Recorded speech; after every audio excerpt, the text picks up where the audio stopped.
Hey Wizards, welcome back. Now recently I had my fair share of FFL and suppressor drama, and after finally clearing that up, and yeah, I'll update you on it all and how my FFL finally decided to not rip me off anymore. But when I went to go actually apply for those suppressors, now they have them in hand, the ATF actually approved them in like 48 hours with just using the normal eForms website. So with the turnaround time of my FFL receiving my suppressor to me filling out all my paperwork and then picking it up of like a week, it's way easier to buy a suppressor now because you don't have to wait like a whole year for everything. And because of that, I wanted to share with you guys a series of suppressors that I've been using and kind of fallen in love with, and I've particularly fallen in love with the connection system. So with looking at these suppressors, I also came up with a series of tests that we can do in the future if there's other suppressors you want us to look at also. But those cans we'll be taking a look at and testing today are the Griffin Dual Lok series of suppressors with the Dual Lok 5, PSR 7, the new Optimus 6, and this little blast shield guy we got. Now I'm gonna tell you right now, YouTube is gonna be super pissed about this video because I think you have to be grandfathered in, or anytime you screw on a suppressor on a firearm, like if you're not grandfathered into this in the past, they're gonna strike your channel and say that you're manufacturing firearms. So, because the world is a stupid place, we'll just replace all the references to suppressors with fruit, because fruit isn't scary, right? I mean, if YouTube is gonna assume that you're the stupidest moron ever, I mean, at least we can have some fun with it. So I'll explain how the Griffin Dual Lok system works with fruit, apparently. But first, let's take a moment, thank today's sponsor. Today's video is sponsored by Fatboy Tripods. When you're out in the world, you can't pick your terrain, and the Fatboy Elevate head allows you to loosen and lift quickly to get a stable platform, along with the Levitate head to allow you to position and engage with just a flick of a wrist. Fatboy Tripods are just mastering accuracy, look at this, literally anywhere. I love these Fatboy Tripods, and yeah, they're a sponsor of the channel, but I use them all the time, and even in this video, I was out doing some testing you're gonna see later, and I just took a camera off and slapped the rifle on. So I love how they pull double duty, and I can use them from both my camera stuff to all my rifle stuff. So yeah, I'm in love with these things. But if you wanna get your own, make sure to use discount code TLDco, save a whole bunch over on that Fatboy website. Fatboy is also awesome outside of the products that they make for supporting us and helping to keep our voice unfiltered here at TLD. So much love to them. Now we're getting into my biases, and this is super difficult. I'm way biased because Griffin is awesome. Griffin also sent me all these cans over the past year or more to test out, and we have a discount code where we can save you money on all of these also. I think the problem is that I like both the people over at Griffin and I like their products because it just seems like they're not trying to rip you off as much as possible, which seems a little bit rare in this day and age. So I am really, really biased, but it's thanks to our Patreon supporters that I can just come to you and say what I want unfiltered. Like I may say some of these are bad, and it's thanks to the support we get. So if you like our unfiltered view of things, please consider being a Patreon supporter so we can just be completely crowdfunded and do whatever we want. But also, the big one, don't take anything that I say or any other YouTuber says as gospel. Everybody is biased in some way, even subconsciously. If someone is telling you they're not biased in any way though, they're probably selling you something. Remember that. Do your own research so you can be the most educated consumer possible. I really want you to make your own decisions too because my opinions are really mine and you may think differently. So listen to what I have to say, take in some pieces or ignore all of it, and then you can make your own decisions about what you want to have. I mean, we're all going to think differently. If we all thought the same, it would be pretty boring. Okay, so let's move into the actual product, and here I want to talk about the Dual Lok attachment system. And with getting a suppressor, you kind of have to commit to one system. And I want to show you how this works so you can understand why I'm pretty much moving everything into this Dual Lok system. So the Dual Lok was originally designed as a government contract and made its way into the civilian market with its two-pronged attachment approach, with the threads to screw on the suppressor and the teeth at the bottom to lock the suppressor once it's mounted. The core idea behind the Dual Lok system is to have a light and nimble connection system that's just simple and locks everything up without some stupid, big, heavy locking contraption like you see on some others. So to install this, get ready for a fruit party, YouTube. What you do is rotate the locking collar so it's in an unlocked position in the center channel. Then you take this large banana and rotate it around so you've locked it on top of your pizza. Is this really what you want, YouTube? Because this is kind of stupid. I don't think it's even possible to manufacture firearms with just my bare hands. Anyway, once the pizza toppings are assembled, you lock the collar in place by pushing it up and rotating it around, and you'll hear it click in place. I'm really hoping that I found some absolutely hilarious way to edit that makes a grown adult over at YouTube, like whoever's reviewing this, feel like an absolute moron for some of their policies. Now, to remove this, all you gotta do is lift up and turn the locking collar again, like lock it out of place, and then you can unscrew it. I don't wanna show you how to do it because it'll save me like 20 minutes of adding in bananas and pizzas into this thing. Now, I have heard and seen some complete morons that will just grab it in this locked position and then just grind it off. Yeah, you could probably do that twice. After that, you've completely destroyed the muzzle device and probably the suppressor itself, so that'll be super fun to replace. But that's how it works, and now you can take it off the completely wrong way.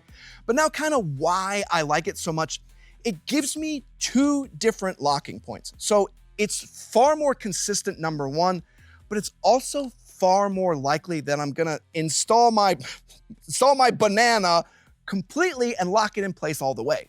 One issue I've heard about from other people and I've ran into is with dead air cucumbers, if you don't lock them down all the way, it can cause end cap and baffle strikes if they're just not completely seated in place. Now, I like dead air. I really do like those cans. I've used them for a very long time, but I like having both the rotation and the locking system because I feel like it's just more secure, more repeatable, and just far less likely to come loose, and it won't wear out over time. The Dual Lok can also be had in a ton of different styles of muzzle devices to give you whatever you want, in more of a break style to more flash suppression. I have the 13.9 pin and welded, which the only option is the flash hider, but we also have the 14.5 pin and welded with the Paladin brake that we'll be doing most of our testing with. But there's also the tactical comp if you just want basic muzzle stabilization, and the flash comp to give you a mix of flash hider and compensator. There's also the PSR over the barrel style that we'll talk about also. I will say that if you're planning on having your cans permanently attached to your firearm and looking at the Dual Lok system, I do recommend the Paladin brake as it causes less stress and wear on your actual cans, like the front baffles, than like a flash hider would. So that may be something you want to consider when you're thinking about which muzzle device is perfect for you. If you don't know, I probably would just say get the Paladin. So doing a lot of testing of some different rifles, testing different suppressors and optics, I've swapped a lot of stuff out, and I've really started to love that Dual Lok system. So it's got the thumbs up for me. But let's look at some actual suppressors that use this system and start first with the Dual Lok 5, because this is the first one I got to use and probably have the most time with. The initial design of this can was for a specific contract for high threat teams, but the Dual Lok 5 and Dual Lok 7 are the civilian versions that are lighter due to not having the same durability requirements. Now, the civilian version is still super durable, but for this, they can trim it down a little bit because they don't have to account for the contract requirement of some employee who just may smash this with rocks. The Dual Lok 5 is tubeless, meaning it'll heat and cool relatively quickly also, and also has open ports at the front to give it some flow through and flash suppression. For length, the Dual Lok 5 is 6.5 inches and has a diameter of 1.5 inches. The weight is listed as 11.8 ounces with the Dual Lok attachment. For size, I like how the Dual Lok 5 is a nice slim profile, and it's one of the lightest ones of all our suppressors. For length though, I think this is one of the most interesting thing is almost all of them are, even the PSR 7 are gonna be that same-ish 6.5 inch overall length. So if length is your main consideration, that's what she said. just know that all three of them, besides the blast shield, are almost exactly the same. And that kind of leads me into what I want to say on suppressors as we look at this though. Everything you're gonna see on these, each one of them is just a little bit of a give and take. Like it's the same basic stats, you're just kind of gonna move them around a little bit. Like if you add more flow through, then you're gonna lose a little bit on sound suppression, or you could lose a little bit on the flash suppression also. And then maybe a can that focuses on flash suppression, well, it probably has less flow and more back pressure. More weight means it's probably larger, has more volume, so it has better sound suppression, but now it's heavier. So as we test these, I think it's important as the consumer that you understand which stat is the most important to you and then purchase based on that stat. because each of these are similar. They're just gonna move what's more important between all three of them. And that's really how all cans work. And I'll tell you, one that gets the most emphasis is sound suppression. And for me as a lefty, that's the least important to me because I want to get as much gas out of my face as possible. So back pressure and flow are far more important to me. And for tactical teams and military and things like that, flash suppression is usually the one they care about above everything else. I'll wrap all this up with a simple one.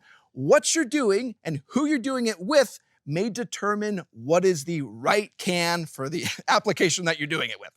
Now though, unfortunately, I'm not testing sound suppression. Just the mic to measure above 120 decibels is like $5,000. Griffin thankfully already did all this testing for us, so good enough. Plus different barrel lengths, different ammo, it can all have different sorts of results. And there are some other channels out there who test this far better than me. Plus, the truthful answer is it's just not my primary focus with the can at all. But from Griffin's testing, they show the Dual Lok 5 at 135 decibels on an 11.5-inch pizza and 134 decibels on a 16-inch pizza. I thought this was very interesting because between an 11.5 and a 16-inch pizza, the difference in sound is only 1 decibel. I think it helps to be able to have some reference here though.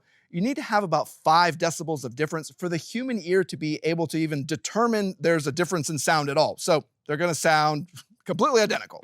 But let me show you this. We have our tone test at 15 and 30 yards. Here is the unsuppressed first.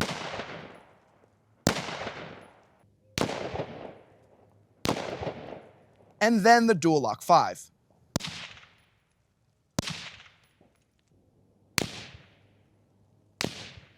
You can definitely tell a difference between unsuppressed and suppressed. Now, the crack you hear is the bullet breaking the sound barrier, so you're gonna have that with or without a can unless you run subs. But you can see how adding the can on really cut down on that booming effect. Now, hold up here.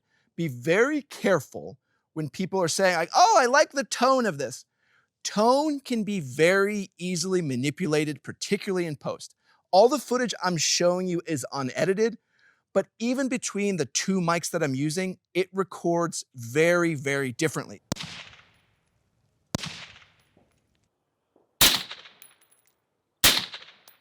So be careful in putting tone as the reason you're gonna purchase something.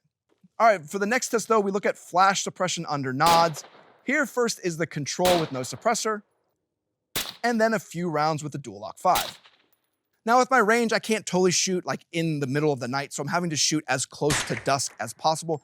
So I'm not able to capture it all perfectly, but I really do feel like the Dual Lok 5 really cut down the flash suppression.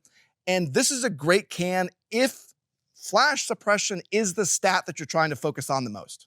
For the last test, we'll look at flow through. Here I thought it was nice and definitely above average in terms of cutting gas to my face, and it was overall pleasant to shoot. I definitely want to say this too. The Mark II, like the whole Griffin rifle, is definitely designed to be ran with a can. Like you can run it without, sure you can do all that, but it just becomes so much more refined and so much more pleasant to shoot when you add in a can or even add in a blast shield. The whole system is just, it's so great. Overall, I really like the Dual Lok 5. It flows gas above average to give good back pressure, good sound suppression, and amazing weight, along with really, really good flash mitigation.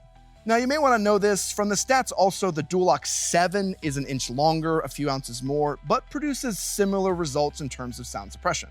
All right, next let's take a look at a new one that takes its emphasis and focus in a little bit of a different direction with the new Optimus 6 that is coming out soon. The Optimus 6 is Griffin's first true low back pressure, high flow can, as you can see with this new front baffle design. The suppressor is also 3D printed, but hits all the sweet spots of being under 140 decibels, keeping costs down, and having a functional warranty.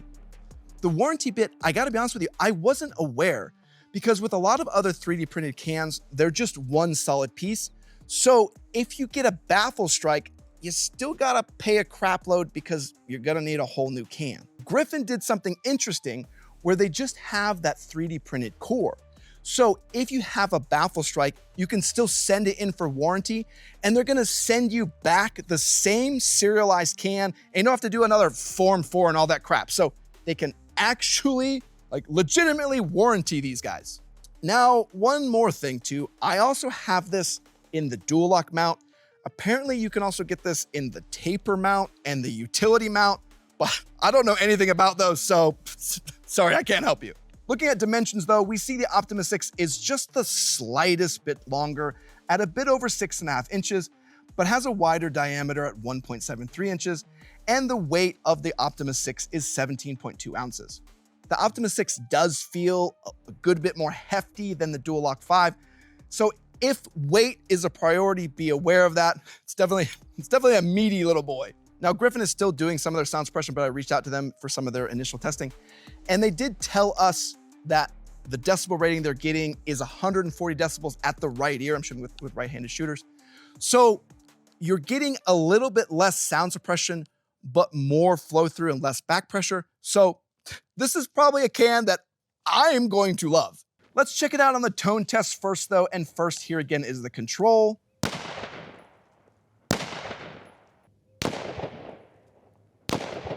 And then the Optimus 6 banana at 15 and 30 yards.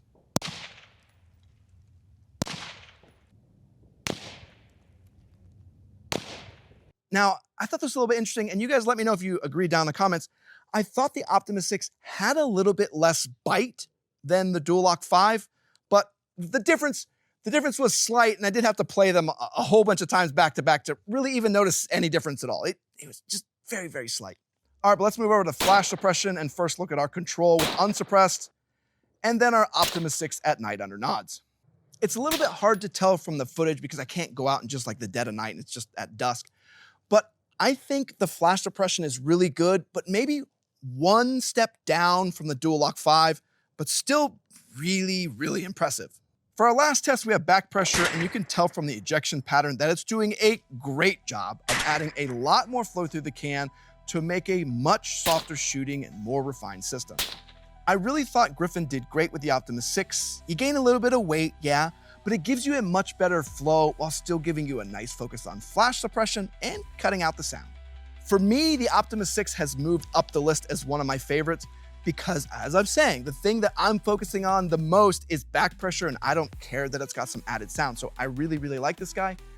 And Griffin is also going to be doing an Inconel version of this later. If that's something you're interested in, just keep an eye out for that. So yeah, Optimus 6, super good. Now, I also have the PSR 7, which is my absolute favorite. But first, I'm going to show you this little guy that I mentioned earlier, this little guy with the blast shield. The blast shield just looks like a mini version of the Dual Lok 5 with the same front end cap. But it's not a suppressor, and it's really just a linear compensator with concussion reduction. As I said earlier, the Mark II, the whole rifle system, just runs better with the can because that's what it was designed to do. Like, yeah, I can run without, but that's where it's the most refined. And the blast shield gives you that same performance and that refined feeling. But this lets you have that if maybe you live in a state, like one of those communist states, where it's too scary to have hearing safety devices, which makes no sense to anyone. So with the blast shield then, you still have a great option, even if legislature really, really wants you to lose your hearing. For dimensions though, the blast shield is 3 inches long, has the same 1.5 inch diameter, and for weight, it's approximately 7 ounces. Oh, okay, I do want to share this. When I go to training classes, a lot of times when we do those, we use simunitions or just training rounds. And if those get caught in a suppressor, like in the baffles and everything, it makes a complete and total mess. So when I go to training, I do use the blast shield because then I have kind of the same weight of the entire weapon system and same function. So I can use it in a training situation. And if simunitions get stuck in here, I can just pick them out. It doesn't cause a huge mess. So these are great for training also. For sound though, like it's just a straight tube, it doesn't do anything, so it's just gonna sound normal. So let's see how it does in all the other categories. Let's do tone first, and here's the control.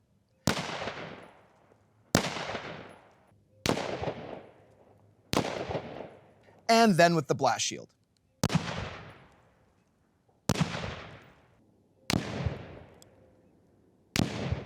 I don't know if you guys noticed, it just seemed like it was far more boomy with just the blast shield. It's just like straight bass. Next, we'll take a look at flash suppression and, okay, it doesn't seem like our night vision caught that. Let's see if I can go, oh, here's why. It's a straight fireball. Yeah, it's pretty much a fireball maker. It's pretty massive, so no, there is no flash suppression on this guy. It's like the opposite. It's like the flame maker.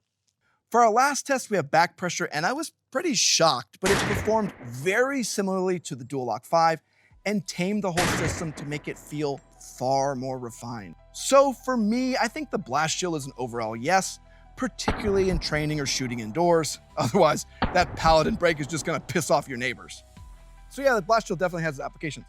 All right, though, next let's look at well, I think this is actually one of my favorite. It's definitely the most interesting, like it has some really cool tech and how it works with the PSR 7. The PSR 5 and 7 have got quite the cult following, and I think it's for good reason. It mimics much of the design of the Dual Lok 5, but the PSR uses an over-the-barrel style of connection, meaning it'll use a special muzzle device and sit a little bit further back on your barrel. Now, I just want to bring this up because you're actually gonna thread this onto your barrel and it's gonna sit way further back. Like the threads of the actual muzzle device are way up here. So that means if you have a super thick bull barrel, you may not be able to use this. So just get a hold of Griffin if you have any questions about what it's gonna work with. They'll tell you what the shoulder requirements are. Just know that I had no issues with our 6 arc and ballistic advantage, like the one, that's who makes that one. And we had no issues with our 6.5 Grendel barrel from Shaw. So I've had no issues with the shoulder, but big, thick bull barrels, you may have problems with this. For dimensions, this is really cool. The PSR 7 is 8.9 inches. But due to the over-the-barrel design, it has the same overall length of about 6.5 inches, matching the Dual Lok 5 and the Optimus 6. It also has the same 1.5 inch diameter and the weight of about 15.8 ounces. So it's really just a little bit more weight, but you're getting a ton more volume to cut gas and sound. Plus, you're also cheating a little bit by having the suppressor sit further back. You also have a shorter overall length, but you still get that extra volume. It's pretty slick, and Griffin has a decibel rating listed at 137 decibels with 762 on an AR-10. So this comparison is not exactly apples to apples with what we did earlier. Hey, you here just for the 50,000 subscriber giveaway secret code? Well, we had a good live chat. We're gonna do TLDco Costco hot dog. There you go. That's your code. Get out there and win, Wizards. Get all geared up. Let me gear you the hell out. All right, I'm gonna get back to the video. All right, now after that intermission, moving to the tone. First, we have unsuppressed.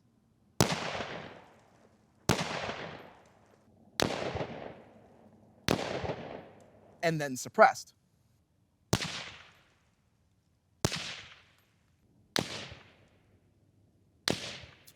Now, I'm not sure if it's because we had a caliber change, a 6mm arc, and I'm hoping you guys can tell me down in the comments.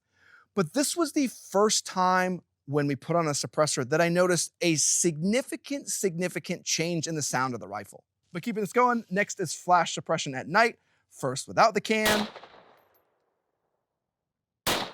then with our PSR 7. Looking at the footage and studying it, I thought flash suppression was really pretty great, and I thought it was just the slightest bit better than the Dual Lok 5, which makes sense as it has a little bit more volume, but the same overall end cap design. Looking at back pressure, I again think it's super impressive, and once again, a noticeable bit better than the Dual Lok 5, and shooting this whole setup with a suppressor is just fantastic. Overall, I really love the PSR 7. Yeah, you add some weight, but the extra volume works so well to keep that great sound suppression, improve flow through, and flash mitigation, while still sitting at the same length as the Dual Lok 5. And after our testing, I will say that I think I get the cult following.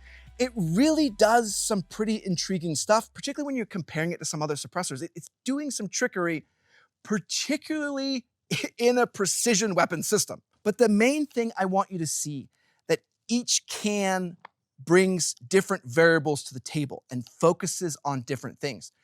They're not doing one thing the other one's not doing. They're just juggling the same stats in different areas. So know what's important to you. Now, one thing I want to do is dig further into the PSR 7 and see if that thing really has that minimal POI shift they say, and test the myth if shooting a can really improves accuracy or not. I'll say that I've seen an improvement in accuracy with cans, but I definitely want to dive into it and test it more. So you guys let me know if you want to see that, or if you want to see more about any of these cans or some others. I'll actually go test some more now that we have a good testing criteria. But I hope this video on the Griffin Dual Lok system and their series of suppressors in this family was helpful in your purchasing decisions. I want to say thanks to all of our Patreon supporters and our YouTube members. You make it possible we can go out with all these suppressors, test them out, and come back and tell you what their performance was so you can make a decision on which one you want to buy. And I want to say thanks to everyone that likes, comments, and subscribes. Comment down below why the PSR 7 is so amazing, and also comment what other suppressors you want to see, because I want to test them out and see how they compare to these. All right, everyone, Walsh out.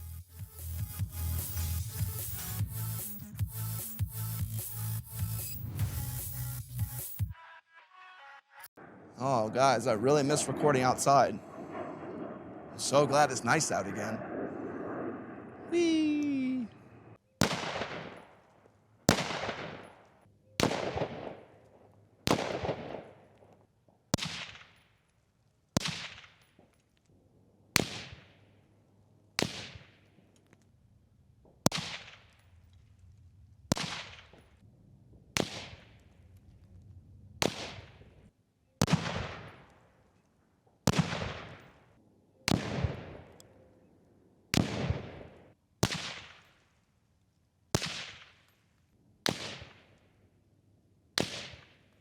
Oh God, I want to get really rich one day and fly a lawnmower in the sky.